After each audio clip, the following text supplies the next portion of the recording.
nerds. My name's Megan. I'm Deborah. And I'm Lance, and welcome to the Middle Ground.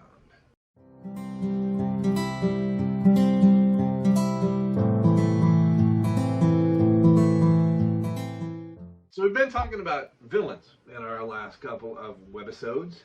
We've had the talk about Villainy from the Start of Villain by Scalzi, and about children's villains, and about how, really for most children's story, the heroes are usually the villains anyway. But today we're going to be talking about villains and villainy, evil in real life. Are you a villain? Am I a villain? Are you a villain? Are you a villain? And who gets to decide? This time on Middle Ground. So when we were talking about villains in real life, like there are certain people, like who do you guys think of if somebody says a real life villain or somebody who's evil? Hitler. Hitler's a popular one. Putin? I mean, Putin is but they're allegedly Russian people think he's great. Except the one who died So today. when we were young, Mao Zedong, and now I just checked it on Wikipedia, his name is now Mao Zedong. I don't know when that changed, for real. Mussolini stopped. Basically, being a world dictator that causes a genocide puts you in the running for being evil. And otherwise, you could have like Khmer Rouge. Didn't they kill all those people? Khmer Rouge, or serial killers, Ted Bundy, or, those guys, sociopaths, psychopaths. What about the people who go and do mass shootings and kill people? Yeah, and we could say those, but then we get into politics and we get into other things and, put in the political person of your choice, or the stereotype, the rich are evil, Bullies. generation, bullies are evil, demo-publicitarians are evil, accordion players are evil. Is also harmonica. So is villainy something that really works when we talk about real life? And if it is, who gets to decide why? So we are taking as our springboard Start a Villain by John Scalzi, and people said, oh, this is a light story, it's not really serious. And we, in our last webisode, we talked about how, it really is kind of beefy, and it has some things to say. And we're going to start out just reading a little bit from page 99 in John Scalzi's. You're telling me that one of my uncle's pals was willing to murder me on the chance I didn't have a will, just for a strategic business advantage? I said. It was low risk for them, Jacob said. Bombing a house is low risk? I exclaimed. Actual murder is low risk? Jacob nodded. Sure, look at it from their point of view. You're what, 32? Which means you probably don't have a will. And they were right about that. They sow confusion and stasis, and all they have to do is fry you into a crisp. What if Uncle Jake hadn't left anything to me and they blew me up for nothing? You're not going to like the answer to that question, Charlie, Morrison warned. So, if you hadn't read it, I'm sorry. If you have read it, basically, he's talking to the CIA guy, and they're talking about why the main character, Charlie, why his house got blown up by his uncle's business. Rivals? Rivals is better than colleagues. What did you guys think of this? I mean, it's probably sad but true that one individual's life is expendable to large crime syndicates.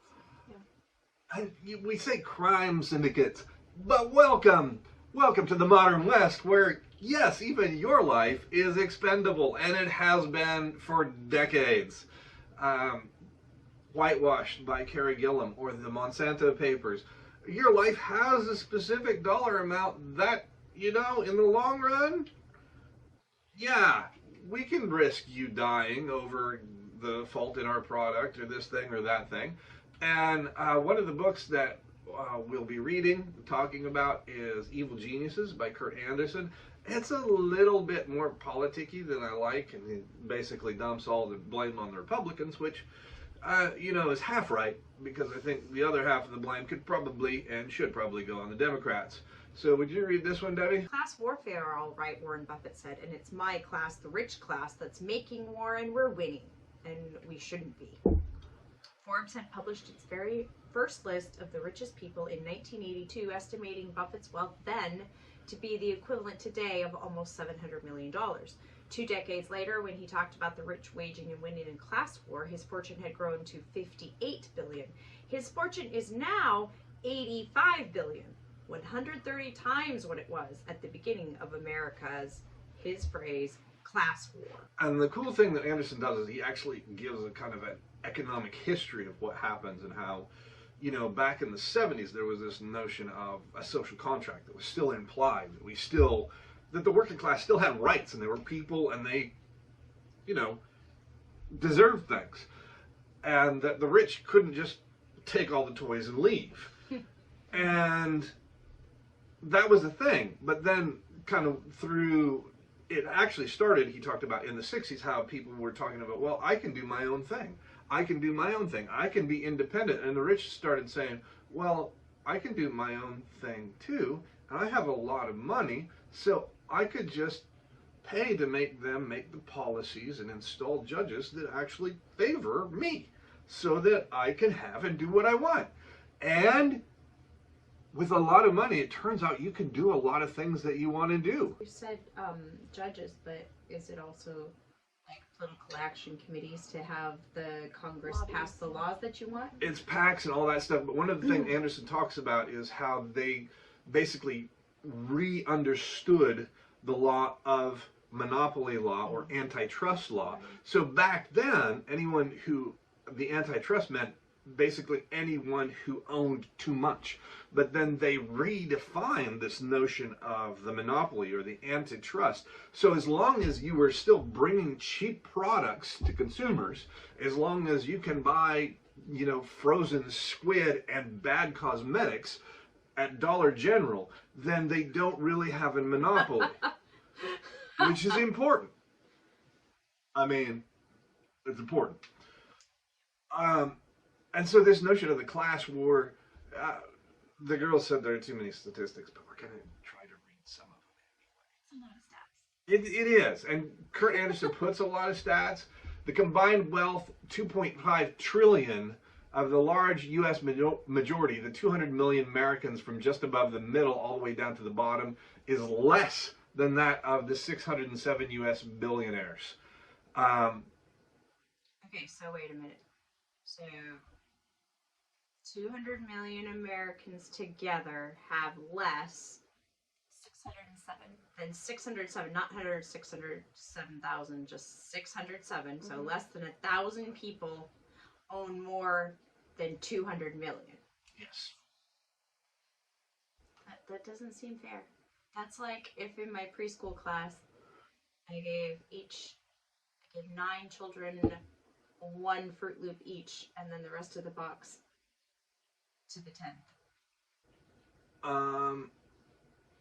Yes, but possibly. I mean, can you imagine the chaos that would ensue? Probably They would riot. Probably more than 1 box. Okay, so like give them each 1 Fruit Loop and 1 child a case. Yes. And they would be like, "What me? What about me and me?" Like,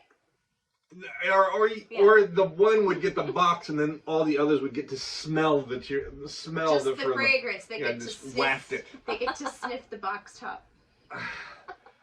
1980 income of 700,000 in today's dollars was taxed at 70% by the federal government. But today, the top rate is 37%. And richest Americans who back in the day paid an average of 51% in federal, state, and in local income taxes combined now pay just 33%. The richest 0.01%. Remember to move the decimal point. So 0.01%. That's 1/100th of 1%. The 1 in 10,000 families worth an average of 500 million pay an effective federal income tax rate half what it was in the 1970s. Reaganomics worked a dream. It was beautiful. For the rich people. But there was the whole trickle-down effect that was supposed to happen. Sure. Yeah, that totally works. If it has trickled down for you, please let us know in the comments. Say, trickling down. The trickle down happened for me, baby. My head's feeling pretty dry. Felt No dribble on my neck. Sorry. During the last 40 years, the median weekly pay for Americans working full-time has increased by an average of just 0.1% a year, and for men has actually gone down 4%. Not going to make any comments. For the 4/5 of the private sector workers who don't boss anybody, the average wage today is $23.70 an hour. In 1973, adjusted for inflation, it was $24.29. So that means we're making less. People are making less now than. But the cheap squid and cosmetics, they. And why are you not buying a house? And why are you not having kids? And why are you using paper towels it's for the millennials. everything? The millennials. It's all. Well, don't forget Gen Z. It's Gen Z's fault because they're lazy and they're unwilling to work for less than somebody worked in 1970. Wow. So number one, the big problem with the question is not who's evil. The question is who's not. Like that's gonna be a shorter list. It's like who's evil. Like if you think about it. How about the 200 million people who are making nearly nothing? Maybe they're the not evil ones. Yeah. So that's kind of. And Kurt Anderson, if you don't agree with his politics, that's fine. We do our best to stay out of politics, but the stats are pretty interesting. So if you have anything, put it in the comments. Throughout the Starter Villain book, we're going to keep coming back to this because it's spooky. But Scalzi calls out a couple of, you do this one. But we also offer a subscription for full access to all of our services. So we're like Spotify, but for evil. We're much less evil than Spotify. We actually pay a living wage to the people whose work we're selling. Oh, snap. That's like... Shots fired. They're not wrong. Charlie, throughout the Starter Villain, is trying to understand, like, how they're evil, how their villainy works. And so he's throwing out, how is this? And he's touring their hydroponics, which is where they grow the food for the evil lair. And Debbie, you can read this one. What evil side purpose does our hydroponics lab have, I asked. That one? None. Beyond the usual licensing, Jake had it for self-reliance. This place gets hurricanes. We're not making super THC weed or anything? Shit, Charlie, they're making that out in the open in Mendocino County. We don't need to get into that market segment. And not to bring up THC or super THC weed or any of that stuff, but kind of as an aside, how about the pharmaceutical industry? Anybody? Any villains there? Okay, No, so I actually heard this on the radio this week. Is that why you're bringing this up? Yeah, what there's was the radio? There's a drug that is the same drug Johnson & Johnson produces for diabetic use, or diabetics to use. In the United States, the cost of the prescription is $6,900, and in France, it is $200. Same drug. You have to pay $6,700 more if you are a diabetic in the U.S. than if you're a diabetic in France. And we'll throw some of these links. If you are a diabetic, maybe get your drugs from France. Seriously. Something. Our heart goes out to you. The simple fact is the medicine for insulin really hasn't changed that much in a long time. And having it jacked up, like, it's kind of ugly. Well, especially because, lives depend upon it. Like... Or, and if it's actually available for $200, why are they making people pay? That's evil. We're going to put in a plug for another nonfiction book, Quackery, A Brief History of the Worst Ways to Cure Everything, by Lydia Kang and Nate Peterson. And this is just to point out Bayer, the German company that now also owns what was formerly Monsanto, so you know that they're looking out for your best interests. Right. Bayer, you go ahead and read this one, Megan. Bayer touted heroin as a cure for morphine addiction. Brilliant. By 1889, the company was synthesizing a ton of heroin annually in the form of pills, powders, elixirs, and sweetened lozenges that Sweetened were sold lozenges. internationally. So, a heroin cough drop. Bayer claimed it could treat tuberculosis, asthma, colds, and coughs from all causes. Ads featured effervescent claims. Heroin clears the complexion, gives buoyance to the mind, regulates the stomach and the bowels, and is, in fact, a perfect guardian of health. I mean, if you're feeling high, maybe all those things won't bother you. Or you just don't care anymore. Yeah, that's what I'm saying, yeah. Like, ooh, I'm good. Wow. Anyway, sorry for interrupting. There was more. Many doctors drank the veritable Kool-Aid about heroin being non-addictive. Sorry, I'm reading that again. Sorry. The Boston Medical Journal wrote in 1900, possesses many advantages over morphine. It's not a hypnotic, and luckily there was an absence of danger of acquiring the habit. But reality reared its ugly head, and early in the 20th century, more and more medical journals reported on heroin's dark addictive side. So hopefully we put it in here, just this lovely little picture of, Bayer genuine heroin. And heroin actually came, this is, one of the perks of working at Bayer in the 19th century, was they tested this out on their employees. Like, there was, some... Wow. And our benefit package, you can become addicted to this drug. We'll test drugs on you and ask how it makes you feel. How did it make you feel? And their answer... Be honest. This is for posterity. Right. And they asked, how did it make you feel? And they said, heroish. Like, heroic. It made me feel fabulous. Pharmaceutical, yeah, another villain, okay. Wow. Who else? And you have to wonder, did it get better? No. So let's consider... What about the current opioid crisis? Why is it an opioid crisis? Because the people who make the drugs are selling the drugs... For profit. To everyone.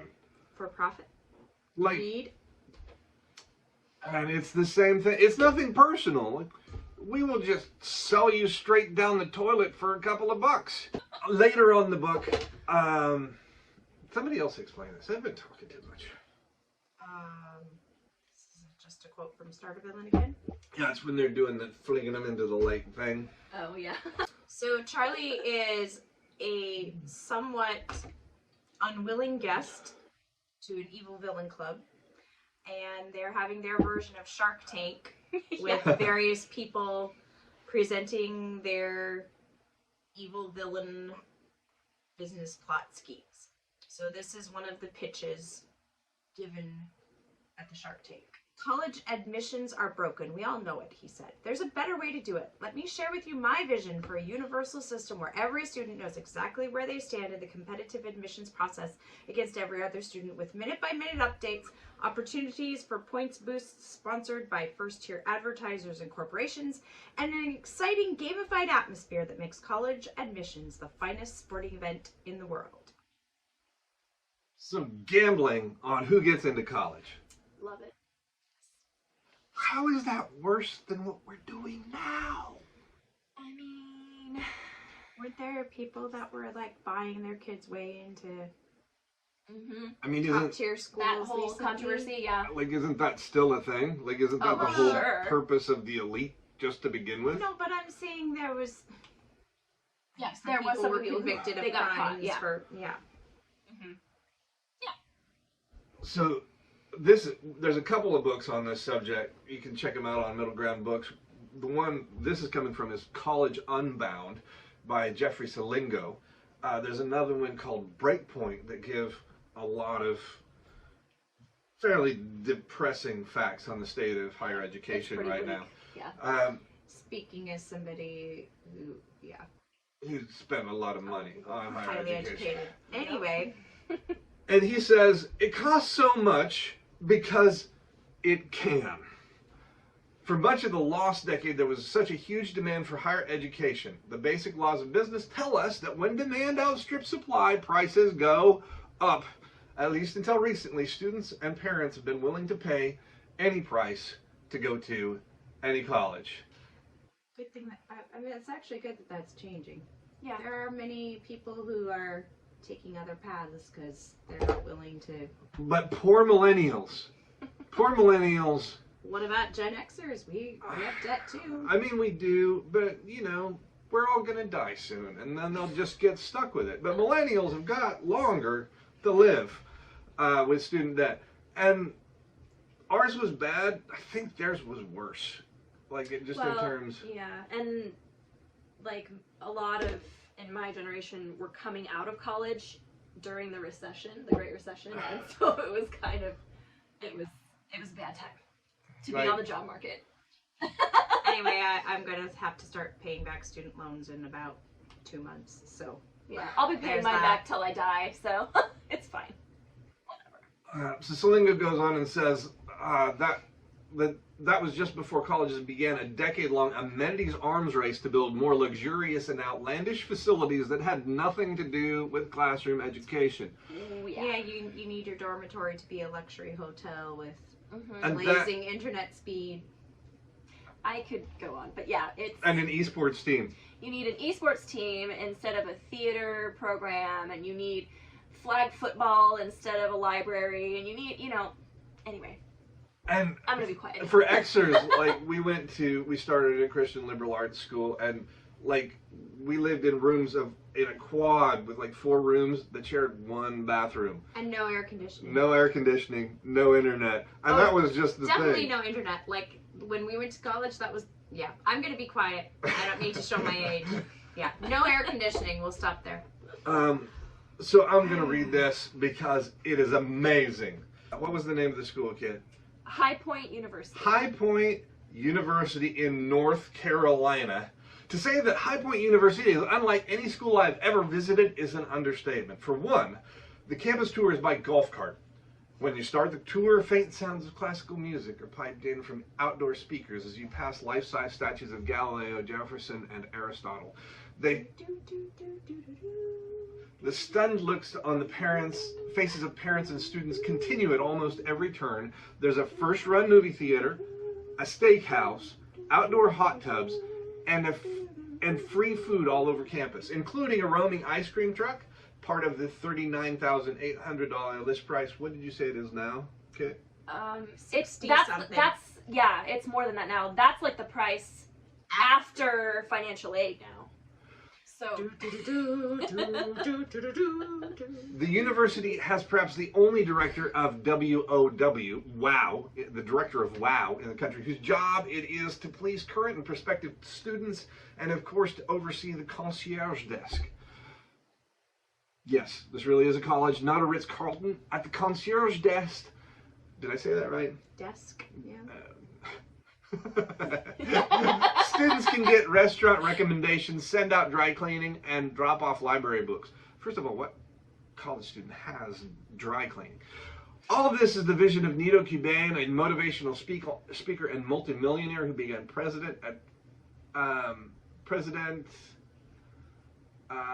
where did it go? 2005. In 2005. Since then, he has spent an astonishing $700 million to refurbish and expand the campus. Even more is planned: new dorms, a health sciences school, a college of pharmacy, and a sports arena. The total price tag for those improvements is expected to reach $2.1 billion by 2020. Moody's Investors Service has downgraded the university's debt ranking to junk status. Blah blah blah blah blah. Wow. Isn't that amazing? If that's where you went to school, please put it in the comments. Or if you're there, or if you're there now, send us some video. Or if you've ever used a concierge desk. Or if you did dry cleaning when in college. I think most of us wore sweatpants and our hair pulled up and like stick your hair. We barely knew in how a to baseball do cap laundry, and Some of us rode in the dryers. No. I didn't do that. Did you do that? I won't say I didn't do that. I'm not licking a frog. There are the parallels between Scalzi's starter villain and real life are incredibly depressing. Like, she talked about the Shark Tank for villains. They talked about a private EMT ambulance service where they would find out about the patients and see who had the best insurance and then auction that off to, you know, whichever hospital. And if they got there and they didn't want a private ambulance service, they'd say, okay, we'll call 911 for you. That is already a thing. Like, that's happening. You can Google that right now. That was happening in South Dakota when I was in high school in the 90s. Really? Yeah. Not going to mention any names because I don't, you know, we don't want to get slapped with a libel or slander suit. But, and not say all private ambulance services are bad or, you know, self-seeking or anything else. But the room for abuse in those situations is considerable. This was a happy video. Right. Good times. Good times. Well, I mean, yeah. I think the reason that these things are not, like, stereotypically labeled as villains like Hitler or Khmer Rouge is because it's not like the entire world stage is aware of it. Like, if you wage an entire world war, everyone sees you and says, yeah, he's a villain. But these things were all kind of involved in our own lives and not paying attention. It's not like they're blowing things up. It's not... Right. It's almost... It's more sinister than that because it's subtle. Like, I mean, Right. it's subtle, but not. Like, It goes under the radar of what we're paying attention and to. we just kind of become to be like, well, that's just how it is. We accept it. That, yeah, businesses are greedy. And it's nothing personal, right? It's just business. It's just business. And, you know, if you get one of the most depressing books, I'll put in a plug here, is Monsanto Papers by Carrie Gillum, and she follows some of the victims of basically the poisoning by Monsanto, one family in particular. And at the close of the book, the man who was actively dying of non-Hodgkin's lymphoma and who the jury had found in his favor and had found, according to the scientific testimony, that Monsanto had actually caused his non-Hodgkin's lymphoma, which was an uphill battle, and found in favor not only of his damages but also punitive damages against Monsanto. At the end of that book, he had not actually been paid.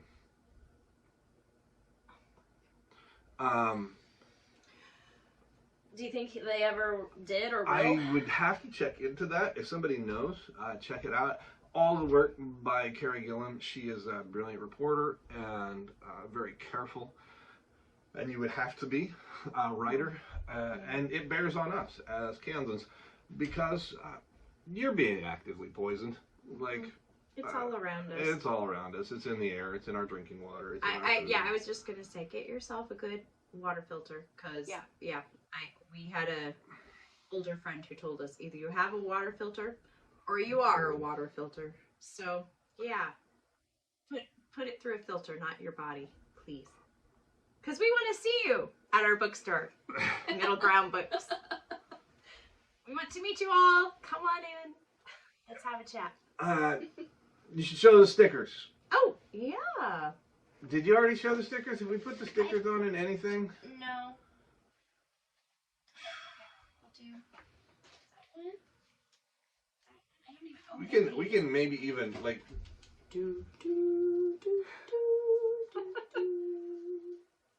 And this is the emo one for the people who wear emo pants.